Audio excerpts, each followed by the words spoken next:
भी जे तो ये पोशाक गुरु हरगोबिंद साहब जी नूं पवा देवे, इस पोशाक नूं लगी हुई है जहर इस चोले नूं, ते जे ये कुछ क दिन 3-4 दिन अपने शरीर के उत्ते पाउणगे, इहो जिहे बीमार होणगे भी फिर उठ नहीं सकणगे। अग्यों हरदास ने ना कर दी, वो कहण लगा मैं नहीं इदां कर सकदा। इत्थे आप संगतां कथा सरवण कर रहे सी, पर जिहड़ी कल कथा आपां कीती ਉਹਦੇ ਵਿੱਚ ਅਸੀਂ कथा ਸਰਵਣ ਕੀਤੀ पे गुरु साहब जी ਅੰਮ੍ਰਿਤਸਰ ਸਾਹਿਬ ਤੋਂ ਚੱਲੇ। ਅੰਮ੍ਰਿਤਸਰ ਸਾਹਿਬ ਤੋਂ ਪਹੁੰਚ ਕੇ ਜੀ ਉਹ ਤਰਨ ਤਾਰਨ, ਖਡੂਰ ਸਾਹਿਬ, ਗੋਇੰਦਵਾਲ ਸਾਹਿਬ, ਸੁਲਤਾਨਪੁਰ ਲੋਧੀ ਹੁੰਦੇ ਹੋਏ ਦਿੱਲੀ ਪਹੁੰਚੇ। ਦੂਸਰੇ ਪਾਸੇ ਸਾਈਂ ਦਾਸ ਜੀ ਬੜੇ ਪਿਆਰ ਨਾਲ ਉਡੀਕਦੇ ਪਏ ਨੇ। ਕੱਲ ਦੀ ਕਥਾ रिपीटड सी, रिपीट की सी, दोबारा करनी पई सी क्योंकि वो रिकॉर्डिंग दे कोई दिक्कत आ गई सी। मैं अपने मन में ये सोचा सी भी हो सकता तुहाडे चों संगत चों मैनूं कोई कहेगा भी भाई साहब ये कथा तो असीं सुन ली सी, दोबारा क्यों सुनाई, पर तुहाडे चों किसी ने नहीं पूछा। जदों भी तुसीं कथा सरवण करदे हो अलर्ट हो के, सावधान हो के कथा दे विच जिहड़ियां गल्लां दा जिक्र आउंदा ਉਹਦੇ ਬਾਰੇ ਤੁਸੀਂ ਪੁੱਛ ਲਿਆ ਕਰੋ। ਜਿਵੇਂ ਆਪਾਂ ਸਾਰਾ ਦਿਨ ਹੋਰ ਗੱਲਾਂ ਕਰਦੇ ਹਾਂ ਨਾ ਜੀ, ਇਹ ਕੀ ਹੋ ਗਿਆ, ਇਸ ਤਰ੍ਹਾਂ ਕੀ ਹੋ ਗਿਆ, ਗੁਰੂ ਦੀ ਕਥਾ ਵੱਲ ਧਿਆਨ ਦਿਆ ਕਰੋ, ਗੁਰੂ ਸਾਹਿਬ ਦੇ ਸ਼ਬਦ ਵੱਲ ਧਿਆਨ ਦਿਆ ਕਰੋ। ਇਧਰਲੇ ਪਾਸੇ ਸਾਨੂੰ ਜ਼ਿਆਦਾ ਤਵੱਜੋ, ਜ਼ਿਆਦਾ ਧਿਆਨ ਦੇਣਾ ਚਾਹੀਦਾ, ਜ਼ਿਆਦਾ ਸੁਰਤੀ ਬਿਰਤੀ ਸਾਨੂੰ ਗੁਰੂ ਦੀ ਬਾਣੀ ਅਤੇ ਗੁਰੂ ਦੇ ਇਤਿਹਾਸ ਦੇ ਵਿੱਚ ਜੋੜਨੀ ਚਾਹੀਦੀ ਹੈ। ਇਹ ਹੈ ਏਕਾ, ये एक नंबर आ, बाकी सारियां जीरो ही ने, बाकी सब कुछ जीरो ही आ। रब का नाम एका वा, तां करके सब तो पहला ध्यान दिओ एके वाल, एक नंबर वाल, बाकी जीरोआं वाल ध्यान घट दिओ। पहला एका ला लो, जीरो लाओ बाद च, ਉਹਦੇ ਨਾਲ फिर 10 बन जाएंगे, उस तो बाद भावें फिर एक जीरो ला दो 100 बन जाएगा। जिमें जिमें जीरो ਵਧਾਉਂਦੇ जाओगे रकम ਵੱਧਦੀ जाएगी, पर जे एक ही ना लाया 0 + 0 = 0, ਉਹਦਾ कोई लाभ नहीं है। ਤਾਂ करके गुरु प्यारिओ बाकी सारे ਕੰਮਾਂ ਨੂੰ ਛੱਡ के सब तो ज़्यादा साडा फोकस ध्यान गुरु की कथा वाल होना चाहिए। रहो विचार, अज असी साध संगत जी 21 नंबर अध्याय विचारांगे, भाई साईं दास का सुपना। थोड़े चिर मगरों हुण बार बार मैं इत्थे दसदा शोभा भी नहीं दिंदा भी मैं फिर दसां तुहानूं भी साईं दास कौन सी। ये सानूं वैसे ही चेते हो जाना चाहिए, कुछ नाम जिहड़े ने ना ये सानूं वैसे ही चेते हो जाने चाहिए इन्नी वारी सुन सुन के। साईं दास श्री गुरु हरगोबिंद साहिब जी महाराज जी का वड्डा सांढू सी।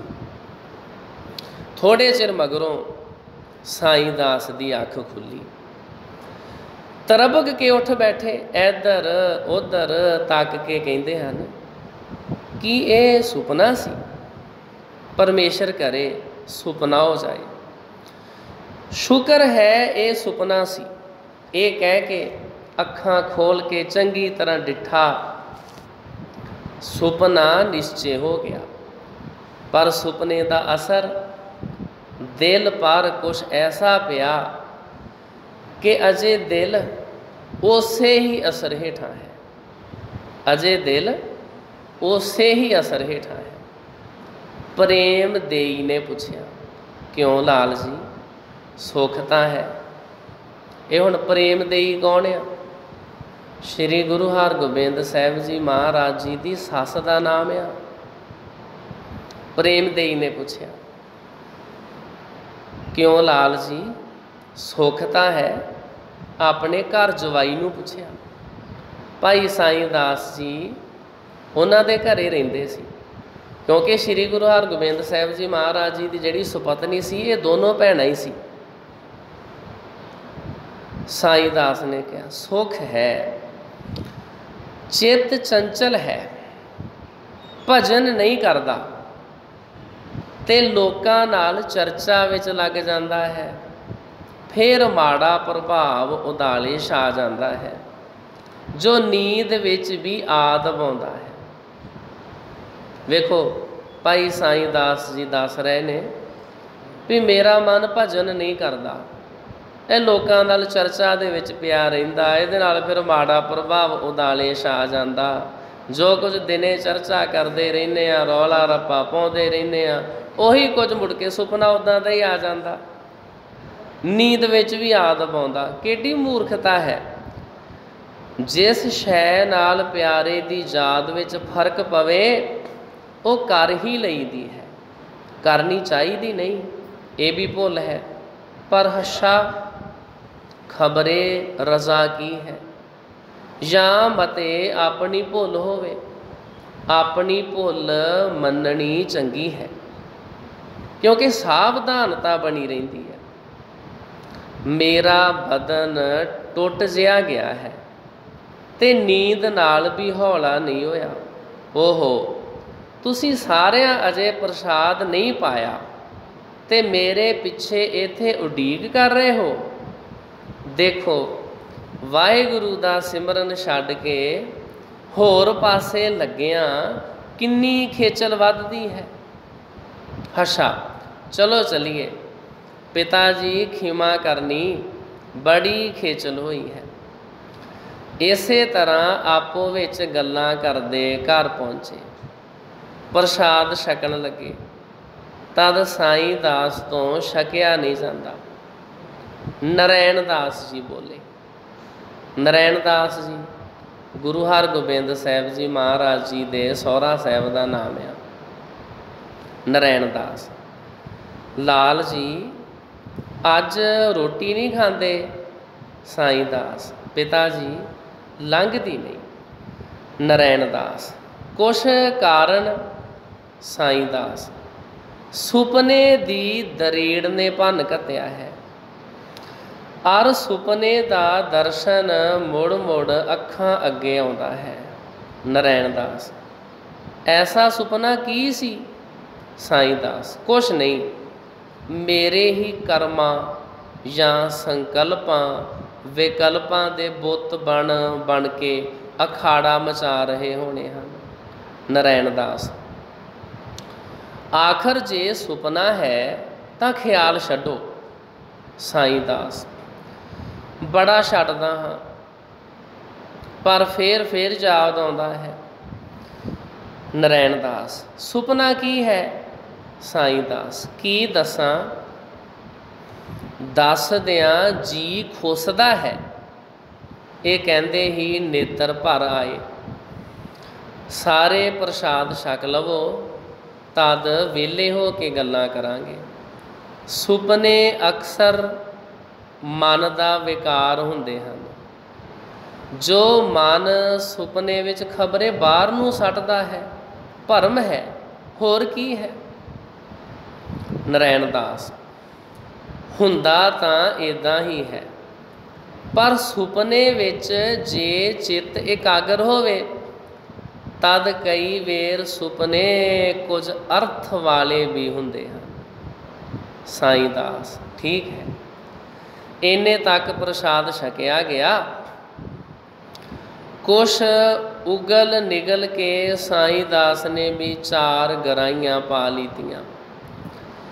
सारा परिवार जद प्रसादा छक चुका तद खैड़े पै के लगे पुछन। साईं दास ने झिझक के दसिया कि मैं सुपने विच गुरु हरगोबिंद साहब जी नूं किसी खेद विच डिठा है, भाव किसी मुसीबत विच डिठा है। आप तां दुख सुख हरख शोक तो पार हन, पर साथों जेरा नहीं हुंदा। पातशाह ने किसी फरेब नाल उन्हां नूं किसी मकान विच रोक दिता है, ते मैं उस दे बूहे भनदा हाँ। उस वेले कई अहदीए आके मैनू कुटदे हन, पर मैं ये अपना सुपना दस रहा साईं दास सारे टब्बर नूं, पर मैं कुट दी परवाह नहीं कीती। ਬੂਹਾ ਭੰਨੀ ਗਿਆ ਹਾਂ, ਮੈਂ ਤਾਂ ਮਾਰ ਨਾਲ ਮੁੰਝ ਹੋ ਗਿਆ ਹਾਂ, ਪਰ ਬੂਹਾ ਭੱਜ ਗਿਆ ਹੈ। ਸ਼੍ਰੀ ਗੁਰੂ ਜੀ ਬਾਹਰ ਆ ਗਏ ਹਨ। ਉਹ ਅਹਿਦੀਏ ਜੋ ਮੈਨੂੰ ਮਾਰਦੇ ਸਨ, ਗੁਰੂ ਜੀ ਅੱਗੇ ਮੱਥੇ ਟੇਕਦੇ ਹਨ ਤੇ ਸਾਰੇ ਛੁਟਕਾਰਾ ਪਾਉਣ ਦੀ ਦੁਹਾਈ ਤੇ ਖੁਸ਼ੀ ਦੇ ਨਾਅਰੇ ਆਕਾਸ਼ ਵਿੱਚ ਭਰ ਗਏ ਹਨ। ਬੰਦੀ ਛੋੜ, ਬੰਦੀ ਛੋੜ। ਮੈਂ ਖੁਸ਼ ਤਾਂ ਬੜਾ ਹੋਇਆ, ਪਰ ਮੇਰਾ ਬਦਨ ਮਾਰ ਨਾਲ ਟੁੱਟ ਗਿਆ। ਅਜੇ ਤੱਕ ਹੱਡ ਪੀੜ ਜੈ ਕਰਦੇ ਹਨ। ਸੀ ਸੁਪਨਾ, ਪਰ ਇਹ ਕੌਤਕ ਕੀ ਹੈ। ਨਰੈਣ ਦਾਸ ਨੇ ਇੱਕ ਪ੍ਰੇਮੀ ਨੂੰ ਅੰਮ੍ਰਿਤਸਰ ਤੋਰਿਆ। 5ਵੇਂ ਕੁ ਦਿਨ ਸੱਜਣ ਮੁੜ ਕੇ ਆ ਗਿਆ। ਕਿੱਥੋਂ ਤੁਰਿਆ ਵਾ? ਸਾਧ ਸੰਗਤ ਜੀ, ਸੁਲਤਾਨਪੁਰ ਲੋਧੀ ਦੇ ਲਾਗੋਂ ਹੀ ਭਾਈ ਕੀ ਡਰੋਲੀ ਤੋਂ ਅੰਮ੍ਰਿਤਸਰ ਸਾਹਿਬ ਗਿਆ ਵਾ। 5 ਦਿਨਾਂ ਬਾਅਦ ਵਾਪਸ ਮੁੜਿਆ। ਉਦੋਂ ਇਸ ਤਰ੍ਹਾਂ ਪੈਦਲ ਹੀ ਸਫ਼ਰ ਕਰਦੇ ਹੁੰਦੇ ਸੀ। ਕੋਈ ਰਸਤੇ ਵਿੱਚ ਗੱਡਾ ਘੋੜਾ ਆਦਿਕ ਮਿਲ ਗਿਆ ਤੇ ਉੱਤੇ ਥੋੜ੍ਹੀ ਸਵਾਰੀ ਕਰ ਲਈ, ਨਹੀਂ ਤੇ ਪੈਦਲ ਹੀ। 5ਵੇਂ ਕੁ ਦਿਨ ਇਹ ਸੱਜਣ ਮੁੜ ਕੇ ਆ ਗਿਆ। ਕੀ ਖਬਰ ਲਿਆਇਆ ਕਿ ਭਾਈ ਬੁੱਢਾ ਆਦਿਕ ਸਾਰੇ ਮੁਖੀ ਸਿੱਖ ਦਿੱਲੀ ਟੁਰ ਗਏ ਹਨ, ਕਿਉਂਕਿ ਖਬਰ ਆਈ ਹੈ ਕਿ ਪਾਤਸ਼ਾਹ ਨੇ ਕਪਟ ਨਾਲ ਗੁਰੂ ਜੀ ਨੂੰ ਗਵਾਲੀਅਰ ਦੇ ਕਿਲੇ ਵਿੱਚ ਬੰਦ ਕਰ ਦਿੱਤਾ ਹੈ।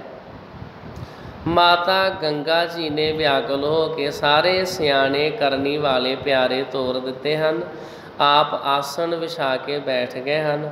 8 ਪਹਿਰੀ ਚੌਲਾਂ ਦੀ ਪਿਛ ਪੀਂਦੇ ਹਨ ਤੇ 8 ਪਹਿਰ ਧਿਆਨ ਜੋੜ ਕੇ ਬੈਠੇ ਰਹਿੰਦੇ ਨੇ।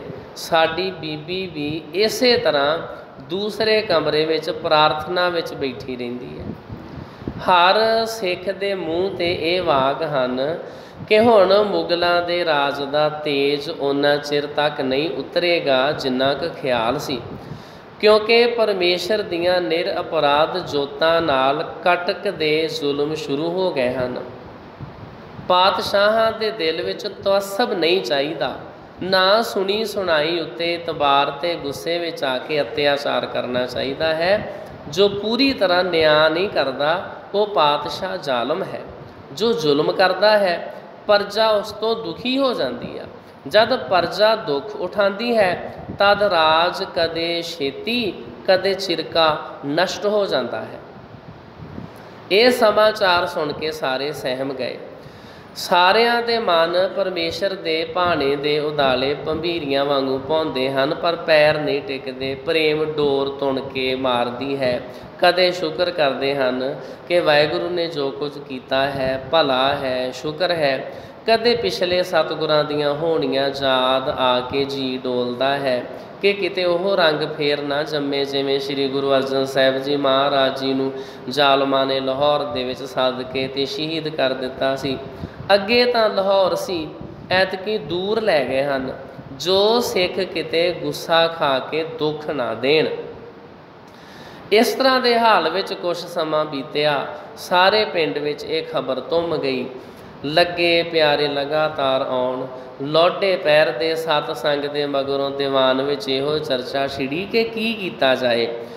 ਭਾਈ ਸਾਈਂ ਦਾਸ ਦੀ ਇਹ ਮਰਜ਼ੀ ਸੀ ਕਿ ਮੈਂ ਤਾਂ ਗਵਾਲੀਅਰ ਜਾਵਾਂ, ਪਰ ਜੋ ਸੁਪਨੇ ਵਿੱਚ ਡਿੱਠਾ ਸੀ ਉਹ ਕਰਾਂ।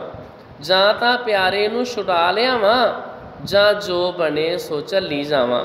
ਇਸ ਪਰ ਇਹ ਵਿਚਾਰ ਹੋਈ ਕਿ ਇਕੱਲਿਆਂ ਜਾਣਾ ਠੀਕ ਨਹੀਂ ਹੈ। ਭਾਈ ਨਰੈਣ ਦਾਸ ਜੀ ਵੀ ਨਾਲ ਜਾਣ ਔਰ 10 ਸਿੱਖ ਹੋਰ ਜਾਣ।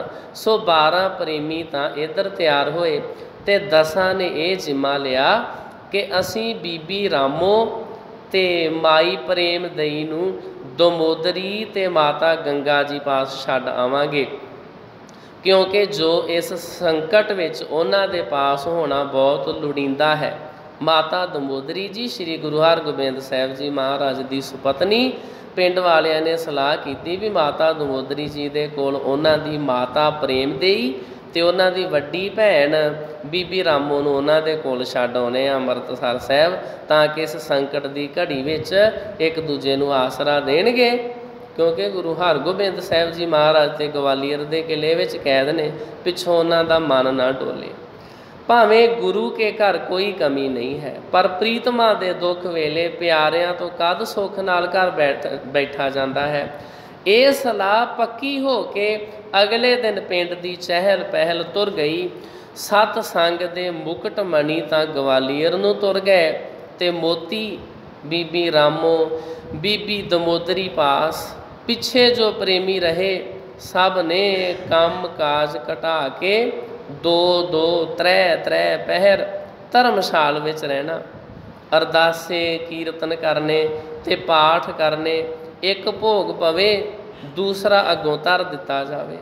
ਇਸ ਤਰ੍ਹਾਂ ਸਾਧ ਸੰਗਤ ਜੀ ਪਿੰਡ ਭਾਈ ਕੀ ਡਰੋਲੀ ਦੇ ਵਿੱਚ ਗੁਰੂ ਦੇ ਪਿਆਰੇ ਅਕਾਲ ਪੁਰਖ ਵਾਹਿਗੁਰੂ ਦਾ ਸਿਮਰਨ ਕਰਦੇ ਪਏ ਨੇ, ਪਰਮਾਤਮਾ ਜੀ ਦਾ ਆਰਾਧਨ ਕਰਦੇ ਪਏ ਹਨ। ਅੱਜ ਦੀਆਂ ਵਿਚਾਰਾਂ ਇੱਥੇ ਸਮਾਪਤ ਹਨ। ਕੱਲ੍ਹ ਨੂੰ ਅਸੀਂ ਸਰਵਣ ਕਰਾਂਗੇ ਕਿ ਜਦੋਂ ਫਿਰ ਭਾਈ ਕੀ ਡਰੋਲੀ ਤੋਂ ਮਾਤਾ ਦਮੋਦਰੀ ਜੀ ਦੇ ਕੋਲ ਉਹਨਾਂ ਦੀ ਵੱਡੀ ਭੈਣ ਬੀਬੀ ਰਾਮੋ ਆਈ ਅਤੇ ਉਹਨਾਂ ਦੀ ਮਾਤਾ ਪ੍ਰੇਮ ਦੇਈ ਆਈ। ਉਹਨਾਂ ਨੇ ਆਣ ਕੇ ਆਪਣੀ ਧੀ ਨੂੰ ਕਿਵੇਂ ਸਮਝਾਇਆ ਵੀ ਪੁੱਤਰੀ, ਇਹ ਦੁੱਖ ਸੁੱਖ ਜ਼ਿੰਦਗੀ ਦੇ ਵਿੱਚ ਆਉਂਦੇ ਰਹਿੰਦੇ ਨੇ, ਕਿਸੇ ਪ੍ਰਕਾਰ ਘਬਰਾਉਣਾ ਨਹੀਂ, ਵਾਹਿਗੁਰੂ ਜੀ ਦੇ ਭਾਣੇ ਵਿੱਚ ਰਹਿਣਾ। ਜੋ ਅਕਾਲ ਪੁਰਖ ਵਾਹਿਗੁਰੂ ਜੀ ਕਰਨਗੇ ਸਭ ਚੰਗਾ ਹੀ ਕਰਨਗੇ। ਆਪੇ ਹਰ ਇੱਕ ਰੰਗ ਹੈ, ਆਪੇ ਬਹੁ ਰੰਗੀ, ਜੋ ਤਿਸ ਭਾਵੈ ਨਾਨਕਾ ਸਾਈ ਗੱਲ ਚੰਗੀ। ਅੱਜ ਦੀ ਜਿਹੜੀ ਇਹ ਕਥਾ ਹੈ ਇਹ ਸਾਡੇ ਗੁਰਮੁਖ ਪਿਆਰੇ ਭਾਈ ਮਹਿੰਦਰ ਸਿੰਘ ਸੱਗੂ ਸਾਹਿਬ ਐਡਮਿੰਟਨ ਕੈਨੇਡਾ ਤੋਂ ਵੀ ਸੁਣ ਰਹੇ ਨੇ। ਸਤਿਗੁਰ ਸੱਚੇ ਪਾਤਸ਼ਾਹ ਜੀ ਕਿਰਪਾ ਕਰਨ, ਦੇਸ਼ਾਂ ਵਿਦੇਸ਼ਾਂ ਵਿੱਚ ਅਸੀਂ ਸਾਰੇ ਰਲ ਮਿਲ ਕੇ ਸਿੱਖੀ ਦਾ ਪ੍ਰਚਾਰ ਕਰੀਏ। ਫਤਿਹ ਪ੍ਰਵਾਨੋ ਜੀ। ਵਾਹਿਗੁਰੂ ਜੀ ਕਾ ਖਾਲਸਾ, ਵਾਹਿਗੁਰੂ ਜੀ ਕੀ